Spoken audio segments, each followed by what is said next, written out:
नमस्कार दोस्तों, easy way learning channel पर एक बार आपका पुनः स्वागत है। आज हम सृजनात्मकता क्रिएटिविटी के बारे में अध्ययन करेंगे।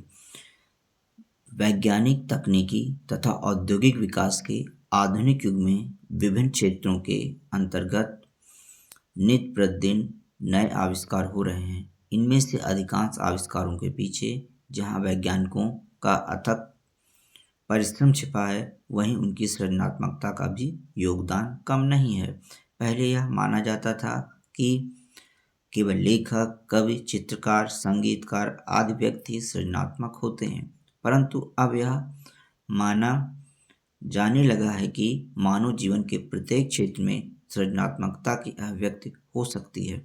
वास्तव में संसार के समस्त प्राणियों में सृजनात्मकता पाई जाती है। किसी व्यक्ति में कम मात्रा में सृजनात्मकता होती है तथा किसी व्यक्ति में अधिक मात्रा में सृजनात्मकता होती है।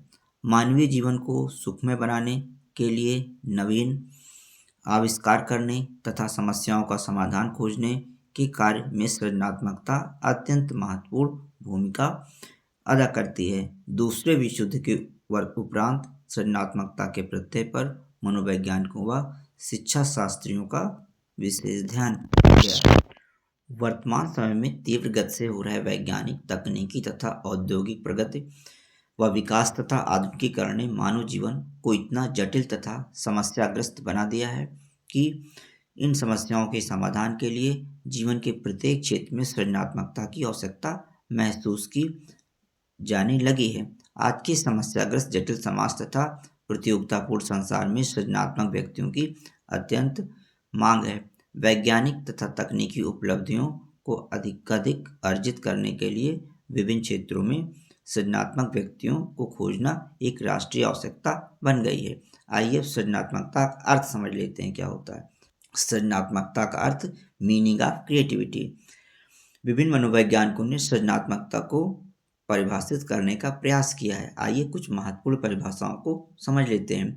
डीहान तथा हेविंगहर्स्ट के अनुसार, एक मनोवैज्ञानिक हुए डीहान तथा हेविंगहर्स्ट के अनुसार, सृजनात्मकता वह विशेषता है जो किसी नवीन व वांछित वस्तु के उत्पादन की ओर प्रवृत्त करे।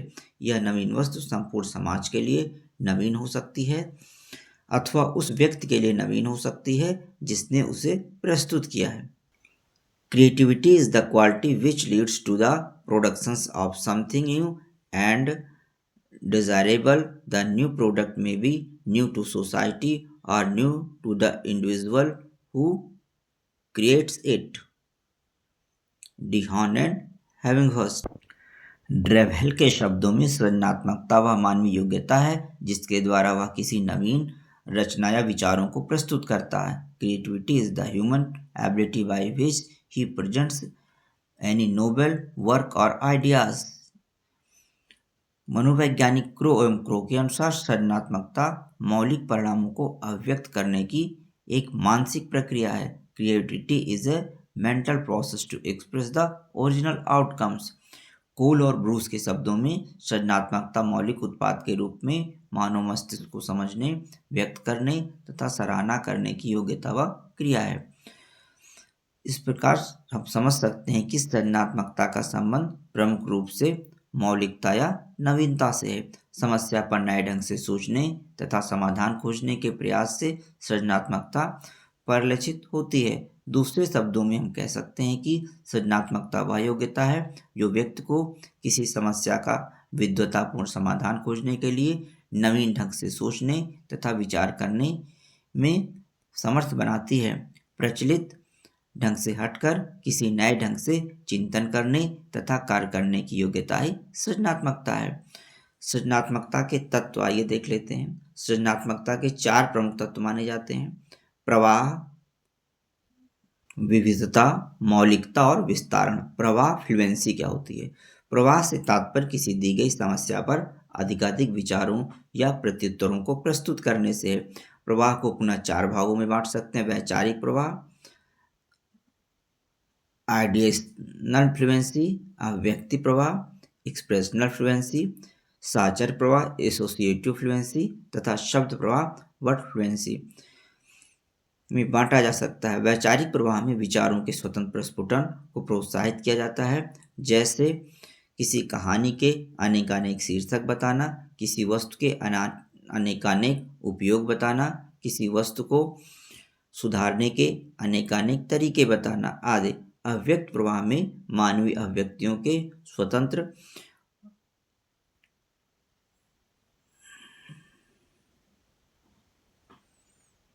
प्रस्फुटन को प्रोत्साहित किया जाता है, जैसे दिए गए 4 शब्दों से वाक्य बनाना, दिए गए अपूर्ण वाक्य को पूरा करना आदि। साहचर्य प्रवाह से तात्पर्य दिए गए शब्दों या वस्तुओं में परस्पर साहचर्य स्थापित करने से है, जैसे किसी दिए गए शब्द के अधिकाधिक पर्यायवाची या विलोम शब्द लिखना।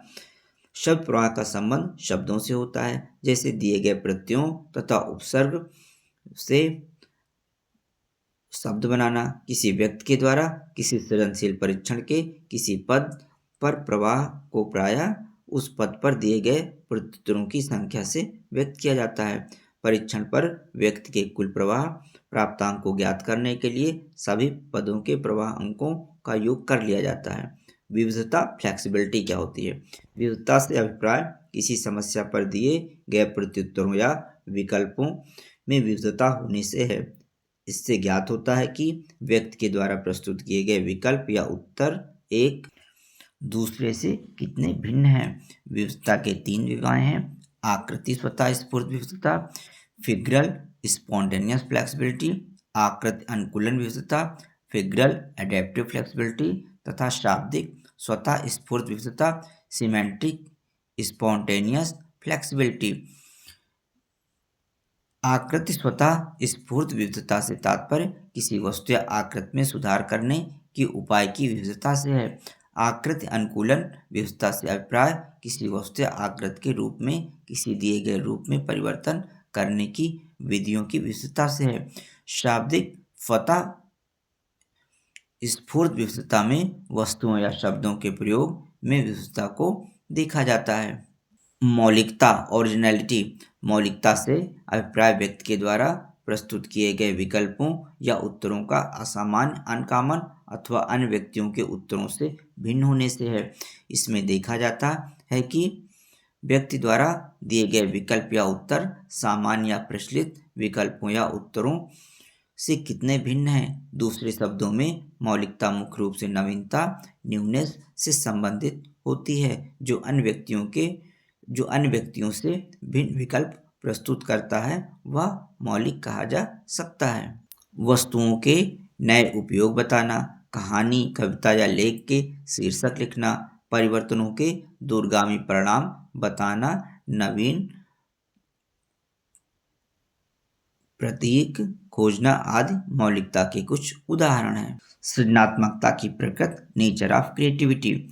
सृजनात्मकता के सिद्धांत तथा स्वरूप की अब आगे हम चर्चा करते हैं। सृजनात्मकता के प्राचीन सिद्धांत, एंशिएंट थियरी के अनुसार सृजनात्मकता क्रिएटिविटी को ईश्वर द्वारा प्रदत्त एक उपहार, गिफ्ट फ्रॉम गॉड माना जाता है। इस सिद्धांत के अनुसार जो व्यक्ति ईश्वरीय शक्ति का जितना अधिक कृपा पात्र होता है, वह उतना ही अधिक सृजनात्मक होता है। अध्यात्मवादी व्यक्ति प्रायः इस विचारधारा का समर्थन करते हैं।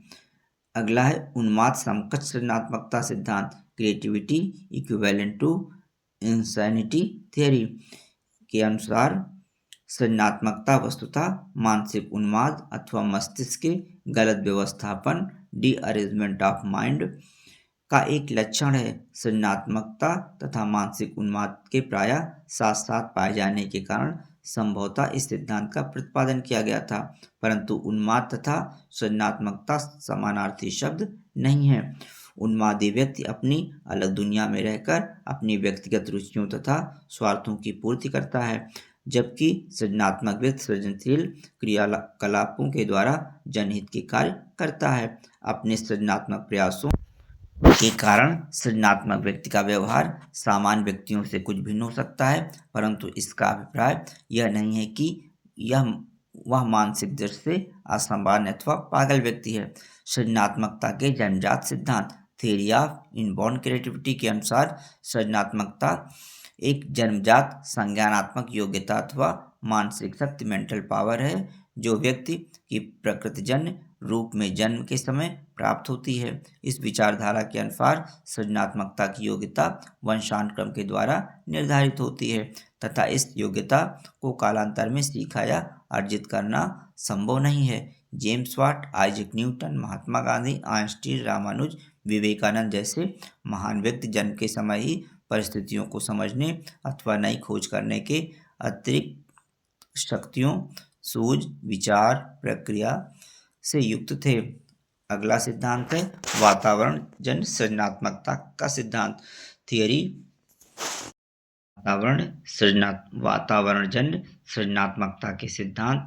Theory of environmentally acquired creativity के अनुसार सृजनात्मकता केवल ईश्वरीय उपहार अथवा जन्मजात योग्यता न होकर अन्य मानवीय योग्यताओं की भांति एक अर्जित तथा वातावरणजन्य योग्यता है। विमुक्त, ओपन, प्रजातांत्रिक, डेमोक्रेटिक तथा उत्साहवर्धक मोटिवेटिंग वातावरण से सृजनात्मकता का विकास होता है, जबकि संकुचित, नैरो, आधिकारिक, अथॉरिटेटिव तथा नैराश्यपूर्ण, रिस्ट्रिक्टिंग वातावरण से सृजनात्मकता का ह्रास होता है। इस सिद्धांत के अनुसार किसी व्यक्ति को सृजनात्मक क्रिएटिव अथवा असृजनात्मक नॉन क्रिएटिव बनाने में वातावरण महत्वपूर्ण तथा निर्धारक भूमिका अदा करता है। अगला सिद्धांत है प्रमस्तिष्क गोलार्ध सिद्धांत। सेरेब्रल हेमिस्फीयर थियरी के अनुसार सृजनात्मकता मानव मस्तिष्क के दोनों गोलार्धों की अंतरक्रिया का परिणाम है। प्रमस्तिष्क सेरेब्रम को दो प्रमस्तिष्क गोलार्धों सेरेब्रल हेमिस्फीयर अर्थात दायां गोलार्ध राइट हेमिस्फीयर तथा दायां गोलार्ध राइट हेमिस्फीयर तथा बायां गोलार्ध लेफ्ट हेमिस्फीयर में बांटा जा सकता है।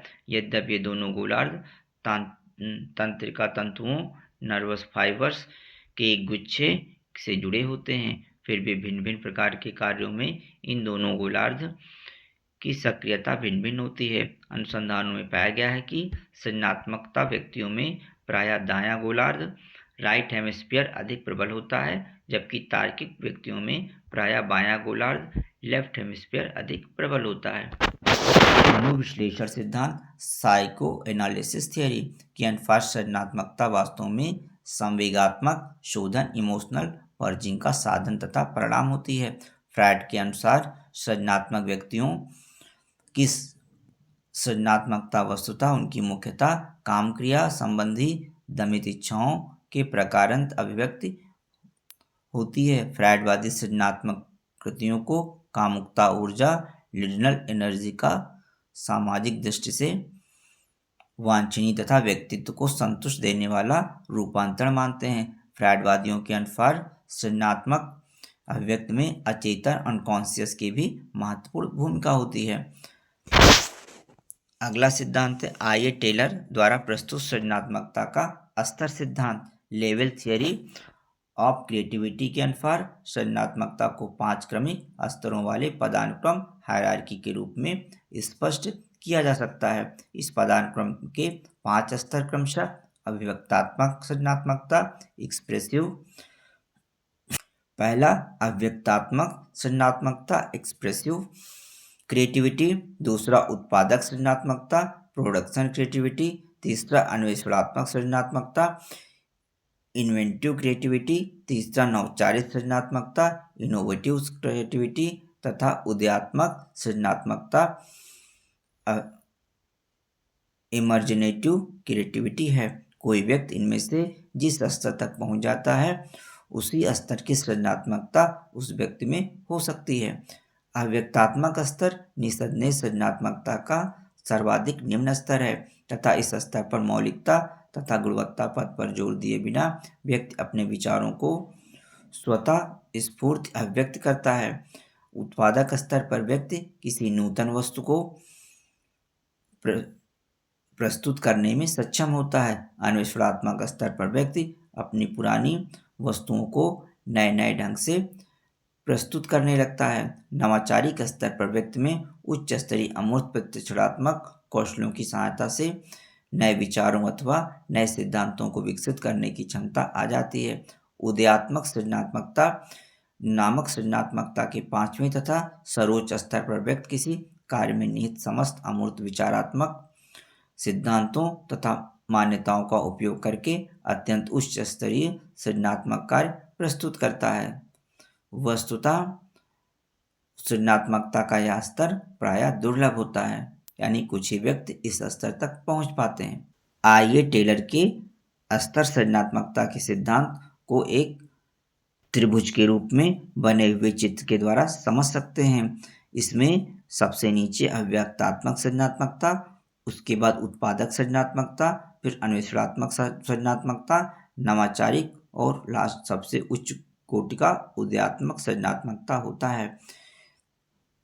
इस सृजनात्मकता स्तर में निम्न स्तर से उच्च स्तर की ओर क्रमशः बढ़ते हुए दिखाया गया है। निम्न स्तर में सृजनात्मकता अधिक होता है, जैसे अव्यक्तात्मक, उत्पादक, अन्वेषणात्मक, और जैसे जैसे उच्च कोटि की ओर जाते हैं सृजनात्मकता का जो प्रस्ताव होता है उन लक्षणों को धारण करने वाले व्यक्तियों में क्रमशः कम होता जाता है। जैसे अव्यक्तात्मक सृजनात्मकता लोगों में सबसे अधिक पाई जाती है, जबकि उदयात्मक सृजनात्मकता बहुत ही कम लोगों में पाई जाती है।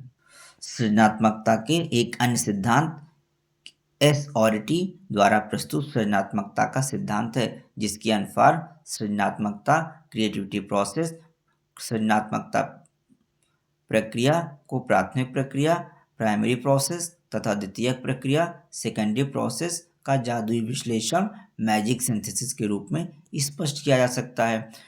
प्राथमिक प्रक्रिया अपरिपक्व मस्तिष्क में प्रारंभ होती है तथा इसमें इदम इड तथा अचेतन अनकॉन्शियस का प्रभाव रहता है, जबकि द्वितीयक प्रक्रिया परिपक्व मस्तिष्क में प्रारंभ होती है तथा इसमें चेतन स्तर पर तार्किक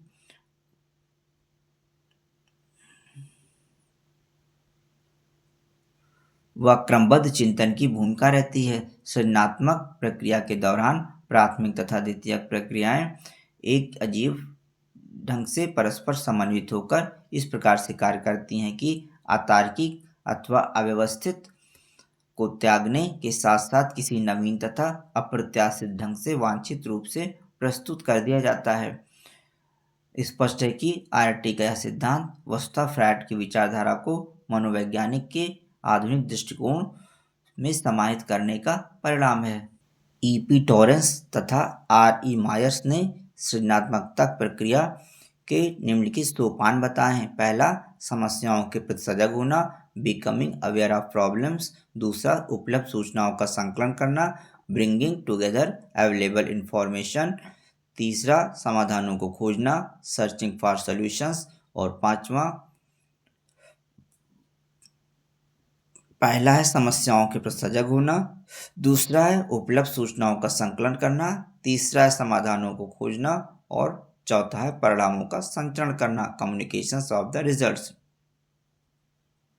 कुछ मनोवैज्ञानिकों के अनुसार सृजनात्मकता को परिणाम के रूप में समझा जा सकता है।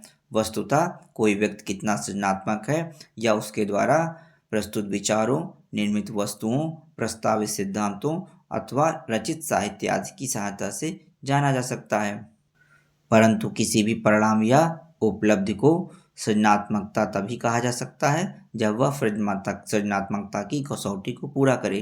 प्रायः मौलिकता, ओरिजिनलिटी तथा उपयुक्तता एप्रोप्रिएटनेस को सृजनात्मकता जांच की दो मुख्य कसौटी माना जाता है। सृजनात्मक व्यक्तियों में परिलक्षित होने वाली कुछ प्रमुख विशेषताएं निम्नलिखित हैं। पहला, विचारों तथा अभिव्यक्ति में मौलिकता होती है। अन्वेषणात्मक तथा जिज्ञासु प्रवृत्ति के होते हैं। दूरदृष्टि होती है, उनमें स्वतंत्र निर्णय की क्षमता होती है। उच्च आकांक्षा स्तर होता है। सृजनात्मक व्यक्ति गैर परंपरागत विचारों में रुचि लेते हैं। उनके अभिव्यक्ति में प्रभाव होता है। विस्तारण क्षमता होती है। सृजन का गौरव होता है। अभिव्यक्ति में स्वस्फूर्तता होती है। जोखिम उठाने को तत्पर रहते हैं। अभिव्यक्ति में विविधता होती है।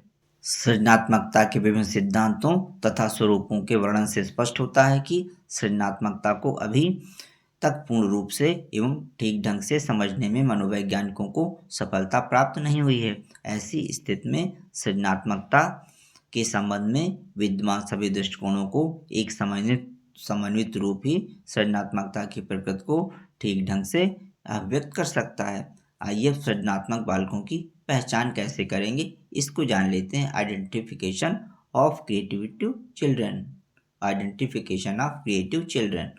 टोरेंस नामक मनोवैज्ञानिक ने अनेक सृजनात्मक व्यक्तियों के व्यवहारों का विशद अध्ययन करने के उपरांत सृजनात्मक व्यक्तियों में 84 विशेषताओं की एक सूची तैयार की है। आइए उनमें से कुछ प्रमुख विशेषताओं को जान लेते हैं।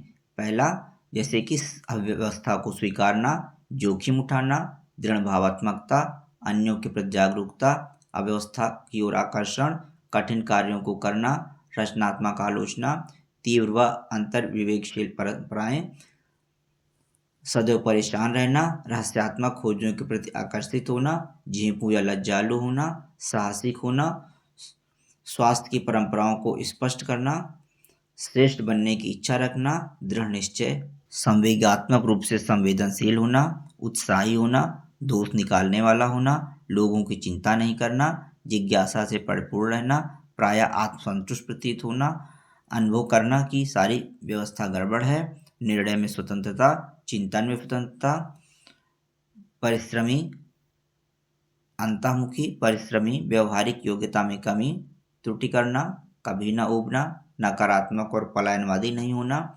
जनप्रिय न होना, विचित्र आदतें होना, अपने विचारों में लीन रहना, जटिल विचारों को पसंद करना, अनियमित समय पर कार्य करना, प्रश्न करने की योग्यता, आमूलचूल परिवर्तनवादी, बाह्य संवेदनाओं को ग्रहण करना, कभी कभी पलायनवादी, विचारों के दमन का विरोधी, दमन को नकारना, संकल्पी, आत्मसात, आत्मसचेत, आत्मविश्वासी, आत्मनिर्भर, हंसोड़, सुंदरता के प्रति संवेदनशील, निश्चल, सख्त को त्यागने वाला, अपने आप को थोपने वाला, स्वचालित, नियमित, नियत को मानना, छोटी छोटी बातों से अरुचि, परिकल्पनात्मक, असहमत होने को तत्पर, दूरगामी लक्ष्यों का आकांक्षी, हठीय अड़ियल, अस्थायी स्वभाव, दृढ़, वात्सल्य, डरपोक, परिपूर्ण, शक्ति के परे तटस्थ, कहने मात्र से किसी बात को स्वीकारोक्ति का अनिच्छुक होना, बहिर्मुखी, जोखिम उठाने को तैयार।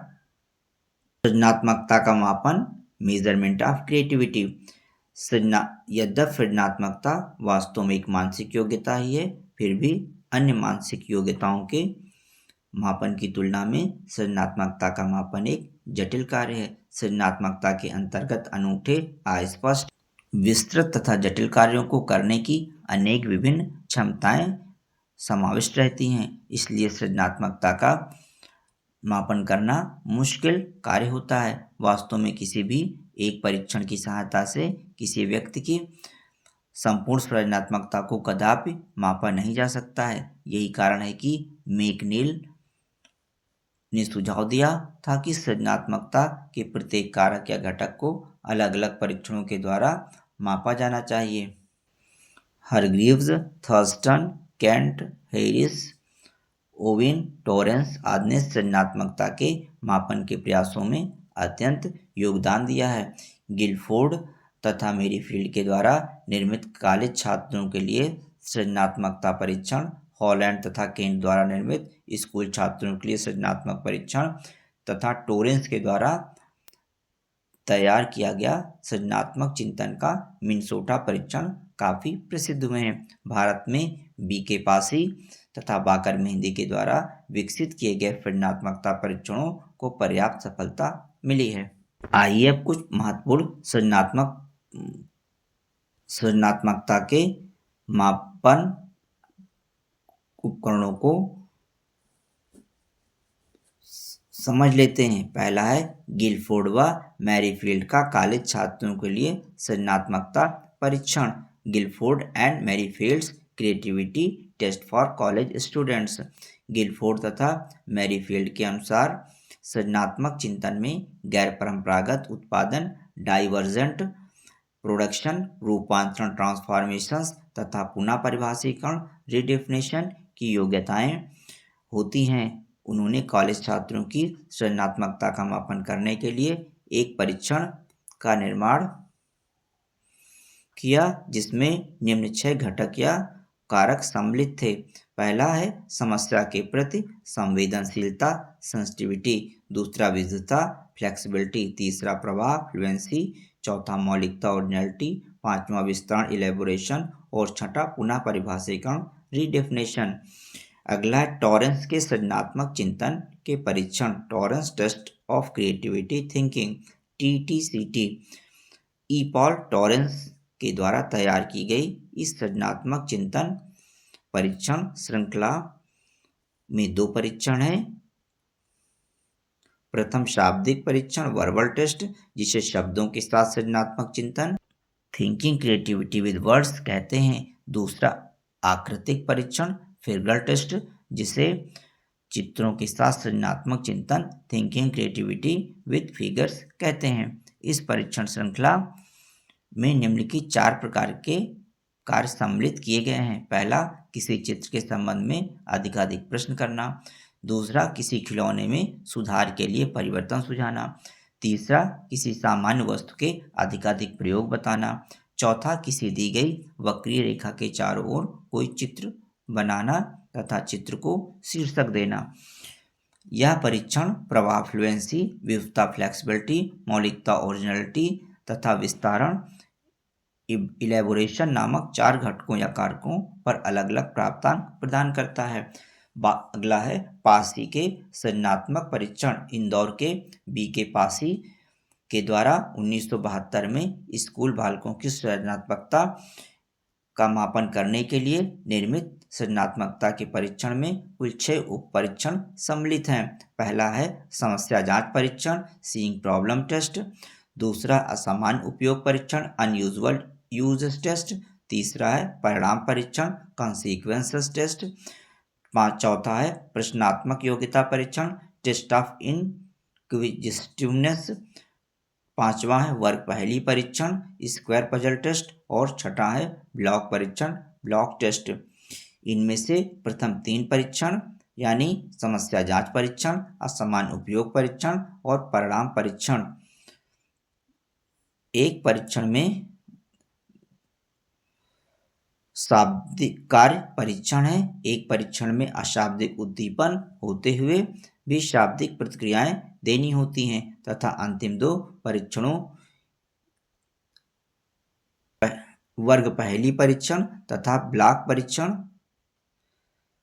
पूर्णतया अशाब्दिक हैं। समस्या जांच परीक्षण में 4 दैनिक उपयोग की वस्तुओं जूते, पेन, कुर्सी व पोस्टकार्ड के दोष तथा इनके प्रयोग में आने वाली समस्याएं बताने के लिए कहा जाता है। असामान्य प्रयोग परीक्षण में 2 वस्तुओं जैसे कपड़े का टुकड़ा व बोतल के अधिक से अधिक साधारण व मनोरंजक उपयोग बताने के लिए कहा जाता है।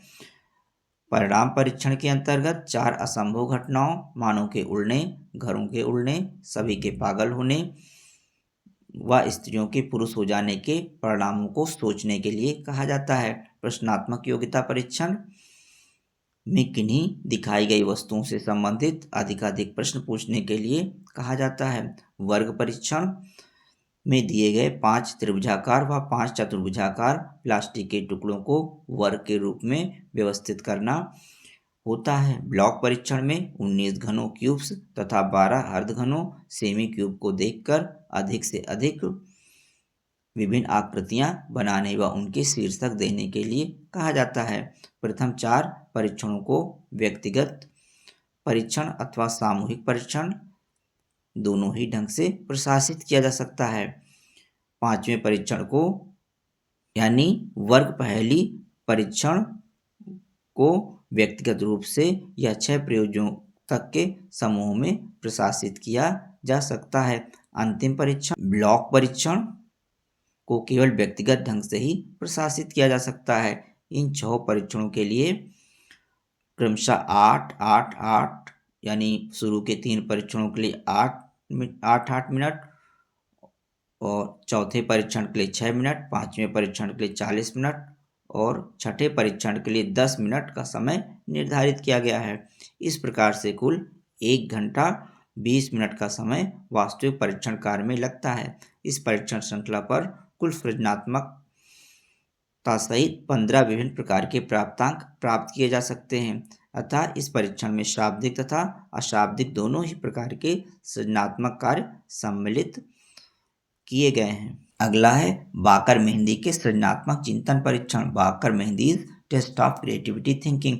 अलीगढ़ के बाकर मेहंदी के द्वारा सृजनात्मक चिंतन की इस परीक्षण श्रृंखला में 2 परीक्षण है। सृजनात्मक चिंतन का शाब्दिक परीक्षण verbal test of creativity thinking तथा सृजनात्मक चिंतन चित्रों द्वारा थिंकिंग क्रिएटिविटी विद फिगर्स है। पहले परीक्षण जो कि शाब्दिक परीक्षण है, निम्नलिखित 4 कार्य संपादित करवाए जाते हैं इसमें। पहला है यदि ऐसा हो जाए तो कंसीक्वेंसेस टेस्ट। दूसरा वस्तुओं के नए नए प्रयोग अनयूजुअल यूजेस टेस्ट। तीसरा नए संबंध पता लगाना न्यू रिलेशनशिप टेस्ट। और चौथा वस्तुओं को मनोरंजक बनाना प्रोडक्ट इम्प्रूवमेंट टेस्ट। यदि ऐसा हो जाए तो कार्य के अंतर्गत 3 असंभव बातों जैसे मनुष्य उड़ने लगे, विद्यालय में पहिए लग जाएं तथा खाना खाने की आवश्यकता ना रहे के सत्य हो जाने पर होने वाले परिणामों या परिवर्तनों को अधिक से अधिक संख्या में बताने के लिए कहा जाता है। वस्तुओं के नए नए प्रयोग कार्य के अंतर्गत 3 वस्तुओं पत्थर का टुकड़ा, लकड़ी की छड़ी तथा पानी के नए नए विचित्र तथा रोचक प्रयोग लिखने होते हैं। नए संबंध पता लगाने कार्य में शब्दों के 3 युग्म पेड़ व मकान, कुर्सी व सीढ़ी तथा हवा व पानी के शब्दों में परस्पर विभिन्न संबंधों को प्रस्तुत करना होता है। वस्तुओं को मनोरंजक बनाना कार्य में घोड़े के साधारण खिलौने को अधिक मनोरंजक बनाने के लिए उसमें अधिक से अधिक परिवर्तन बताने होते हैं। इन चारों कार्यों के लिए क्रमशः 12, 15, 15 और 6 मिनट का समय दिया जाता है।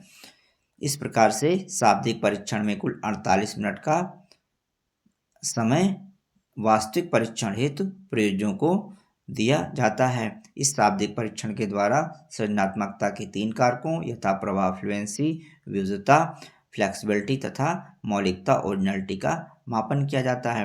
बाकर मेहंदी द्वारा निर्मित दूसरे परीक्षण जो कि सृजनात्मक के एक अशाब्दिक परीक्षण है तथा वस्तुतः चारित्रिक सृजनात्मक ड्राइंग क्रिएटिविटी चारित्रिक का मापन करते हैं के अंतर्गत 3 कार्य सम्मिलित किए गए हैं। अशाब्दिक परीक्षण के चित्र बनाओ नामक प्रथम कार्य में 2 आकृतियां दी गई होती हैं। प्रत्येक आकृति को एक अंग मानकर ऐसा चित्र बनाना होता है जिसे कोई अन्य ना सोच सके तथा उस चित्र का शीर्षक भी बताना होता है। चित्र पूर्ति व शीर्षक बताओ नामक दूसरे कार्य में 10 अपूर्ण आकृतियां दी गई होती हैं एवं प्रत्येक आकृति को पूरा करके नवीन व रोचक चित्र बनाने होते हैं। इस प्रकार से अशाब्दिक परीक्षणों में कुल 35 मिनट का समय प्रयोजकों को विभिन्न कार्यों के लिए दिया जाता है। इस अशाब्दिक परीक्षण के द्वारा विस्तारण इलेबोरेशन तथा मौलिकता ओरिजिनलिटी नामक 2 सृजनात्मक कारकों का मापन होता है। सृजनात्मक बालकों की शिक्षा एजुकेशन फॉर क्रिएटिव स्टूडेंट्स। आइए अब हम लोग समझने का प्रयास करते हैं कि सृजनात्मक बालकों की शिक्षा किस प्रकार से प्रदान की जाए। पहला, बालकों में सृजनात्मकता का विकास करने के लिए यह आवश्यक है कि उनके अध्यापक भी सृजनात्मक प्रवृत्ति के हों। दूसरे शब्दों में कहा जा सकता है कि अध्यापकगण साहित्य, विज्ञान, कला आदि विभिन्न क्षेत्रों में तरह तरह के सृजनात्मक कार्य प्रस्तुत करके अपने छात्रों की सृजनात्मकता अभिव्यक्ति को प्रोत्साहित करने में समर्थ होने चाहिए। दूसरा, अध्यापकों को अपने छात्रों में सृजनात्मक कार्यों से संबंधित नवीनतम सूचनाओं को संकलित करने की प्रवृत्ति विकसित करनी चाहिए। छात्रों को ऐसे सूचनाओं को संकलित करने के लिए पर्याप्त अवसर तथा सुविधाएं भी उपलब्ध करानी चाहिए। तीसरा, छात्रों में नवीन विचारों को ग्रहण करने तथा उनका सम्मान करने के साथ साथ प्रतिक्रिया करने की स्वतंत्रता तथा प्रवृत्ति कक्षा में विकसित की जानी चाहिए। मस्तिष्क उद्वेलीकरण ब्रेन स्टॉर्मिंग को बढ़ावा दिया जाना चाहिए। मस्तिष्क उद्वेलीकरण का तात्पर्य है कि बच्चों के सामने ऐसे विचार या तथ्य या समस्याएं रखी जाएं जिससे उन्हें अधिक से अधिक सोचने के लिए यानी मस्तिष्क पर मानसिक क्रियाओं को करने के लिए वो तत्पर हो जाएं। चौथा है, अध्यापकों को चाहिए कि वे छात्रों के कार्यों की प्रशंसा करें, उनमें स्वस्थ प्रतियोगिता की भावना विकसित करें तथा उन्हें सृजनात्मक कार्यों के अधिकाधिक अवसर प्रदान करें, जिससे उनमें आत्मविश्वास विकसित हो सके। अध्यापकों को छात्रों की समझ, समस्यात्मक प्रश्नों अथवा परिस्थितियों को प्रस्तुत करके उनकी प्रतिक्रियाओं को आमंत्रित करना चाहिए। छात्रों के द्वारा दिए जाने वाले मौलिक सुझावों का उचित मूल्यांकन किया जाना चाहिए। अध्यापकों के द्वारा कक्षा तथा विद्यालय में ऐसा वातावरण उपस्थित किया जाना चाहिए जो छात्रों की क्रियाशीलता के साथ साथ उनके उत्पादक चिंतन, विविधता, मौलिकता तथा नम्यता को प्रोत्साहित करने वाला हो। सृजनात्मकता के विकास के लिए यह आवश्यक है कि सृजनात्मक कार्यों में बालकों के उत्साह व रुचि को बनाए रखा जाए। अतः अध्यापकों को अपने छात्रों की रुचि तथा उत्साह बनाए रखने के लिए यथासंभव प्रयास करना चाहिए। सृजनात्मकता के विकास के लिए निर्माण, सुधार, खोज तथा आविष्कार की क्रियाओं में भाग लेने के लिए छात्रों को अधिकाधिक प्रोत्साहित करना चाहिए। छात्रों की झिझक तथा डर को समाप्त करने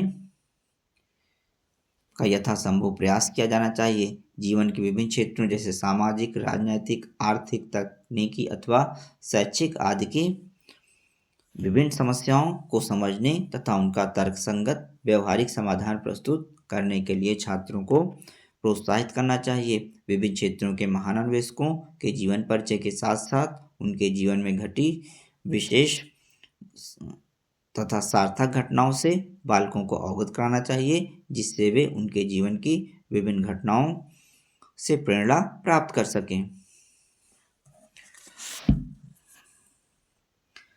छात्रों में मौलिकता तथा विविधता की प्रवृत्ति को बढ़ाने के अधिकाधिक प्रयास किया जाना चाहिए। इसके लिए उन्हें अपनी सृजनात्मक अभिव्यक्ति के लिए उपयुक्त अवसर तथा वातावरण उपलब्ध कराए जाने चाहिए। निसंदेह शैक्षिक दृष्टि से सृजनात्मकता का अत्यंत महत्व है, इसलिए सृजनात्मक प्रवृत्ति के बालकों में प्रारंभ से ही उनकी पहचान कर उनके शिक्षण की विशेष व्यवस्था की जानी चाहिए, जिससे उनकी सृजनात्मकता साहित्य तथा विज्ञान के क्षेत्र में अपना योगदान भी कर सकें। छात्रों में सृजनात्मकता को प्रोत्साहित करने के लिए यह आवश्यक होगा कि उन्हें उन्मुक्त वातावरण, उचित सामग्री तथा पर्याप्त अवसर प्रदान किया जाए। अध्यापक अपने छात्रों की सृजनात्मक प्रवृत्ति को अभिव्यक्त करने तथा उनका विकास करने के कार्य में महत्वपूर्ण भूमिका अदा कर सकते हैं।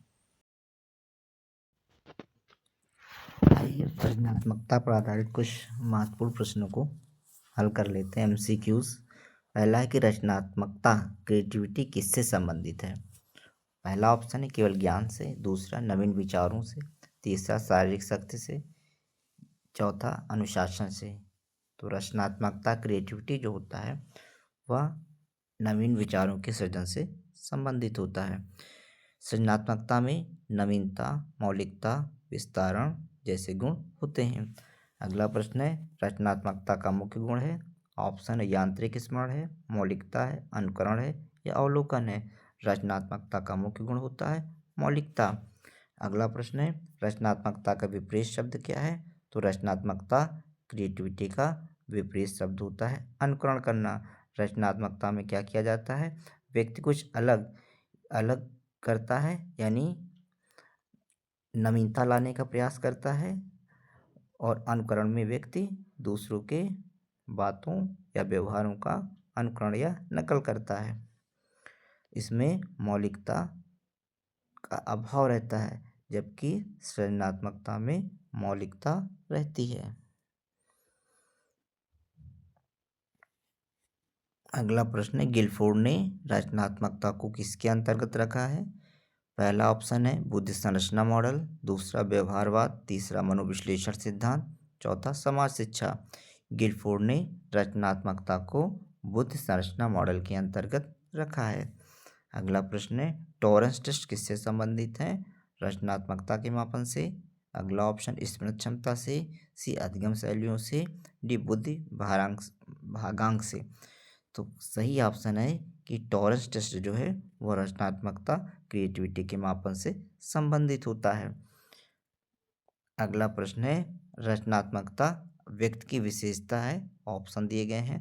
पहला है परंपरागत सोच, दूसरा आलोचनात्मक और स्वतंत्र सोच, तीसरा यांत्रिक कार्य, चौथा एकरूपता।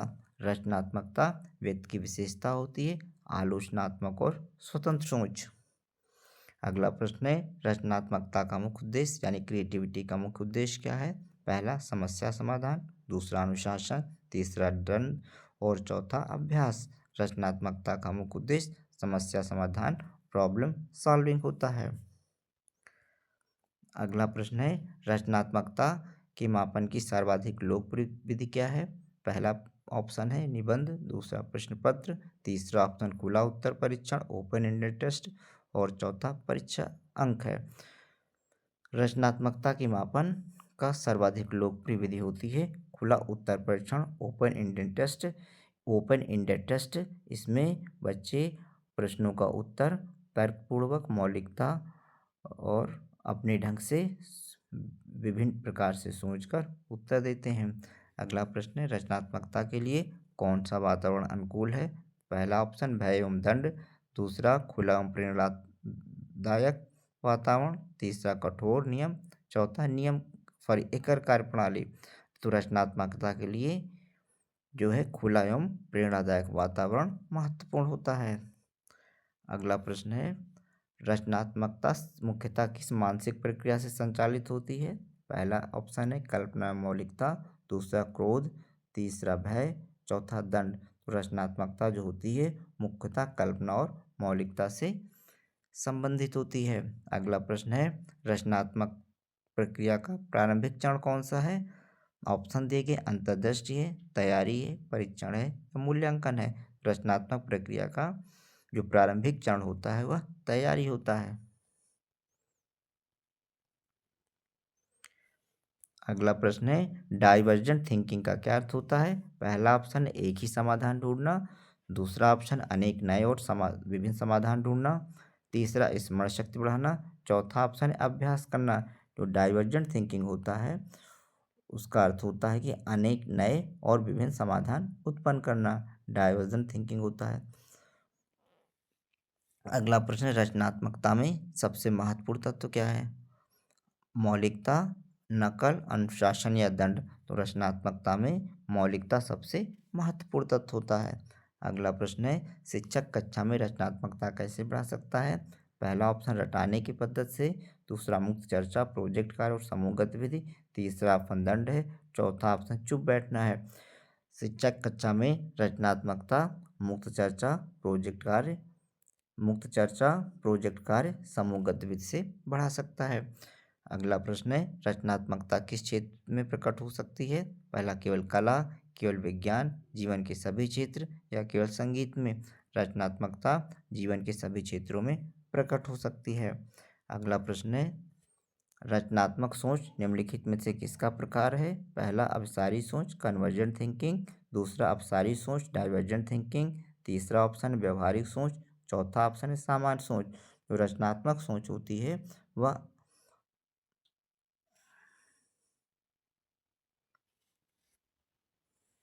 रचनात्मक सोच डाइवर्जेंट थिंकिंग का परिणाम होती है। अगला प्रश्न है निम्नलिखित में से कौन सा रचनात्मक व्यक्ति की पहचान है। पहला ऑप्शन जिज्ञासा, दूसरा जोखिम, तीसरा नए विचार, चौथा ऑप्शन उपर्युक्त सभी। इसमें दिए गए सभी विकल्प रचनात्मक व्यक्ति की पहचान से संबंधित हैं। जैसे वह व्यक्ति जिज्ञासु होता है, उसमें जोखिम उठाने की प्रवृत्ति होती है, नए विचार उत्पन्न करता है।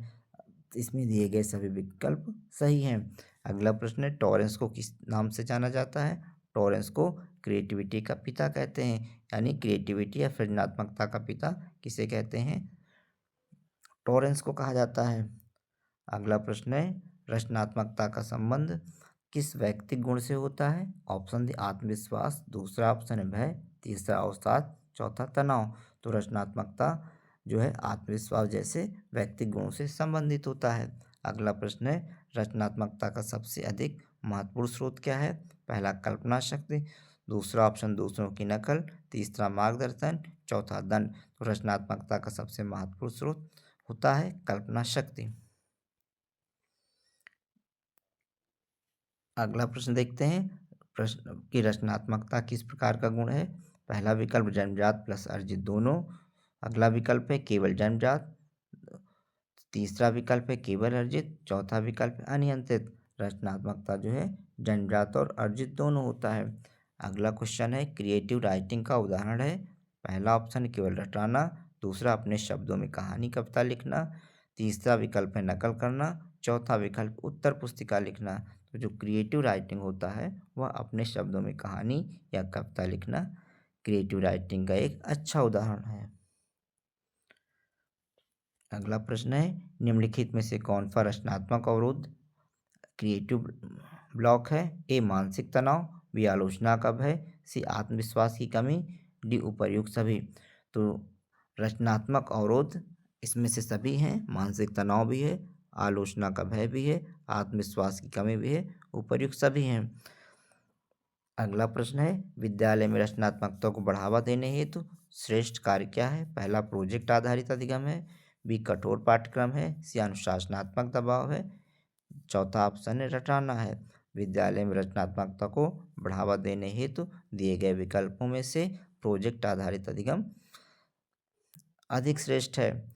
और लास्ट प्रश्न है कि इनसाइट शब्द किससे जुड़ा है। ऑप्शन देंगे अचानक समाधान की प्राप्ति, रटाना, दंड, सरल अभ्यास। जो इनसाइट शब्द होता है वह अचानक समाधान की प्राप्ति से संबंधित होता है।